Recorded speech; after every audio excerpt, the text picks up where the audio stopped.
पाऊले चालती पंढरीची वाट. पंढरपूर आषाढी वारीसाठी ग्रामीण भागातून दिंड्या प्रस्थान. आषाढी एकादशी दिनांक 25 जुलै रोजी असल्याने ग्रामीण भागातील कारतगा, ढोणेवाडी, भोज, बारवाड, बोरगाव व इतर गावातून पंढरपूरला पायी आषाढी वारी दिंडीचे प्रस्थान झाले असून विठ्ठल नामाच्या गजरात दिंड्या पंढरपूरला प्रस्थान होत आहेत. त्यामुळे ग्रामीण भागातील वातावरण विठ्ठलमय झालं आहे.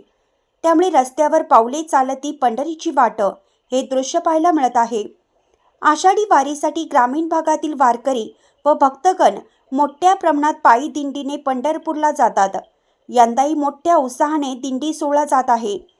कारतगा येथून महालिंगराया मंदिर, विठ्ठल रुक्मिणी मंदिर व संजय काशीद यांची दिंडी भक्तिमय वातावरणात प्रस्थान झाल्या.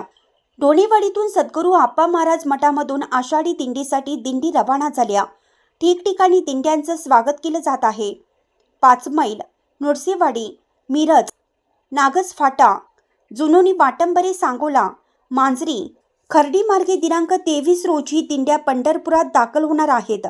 दिनांक 25 रोजी आषाढी एकादशी झाल्यानंतर दिनांक 27 रोजी दिंडीचे परत गावी आगमन होणार आहे. मुख्य संपादक प्रशांत कांबळे.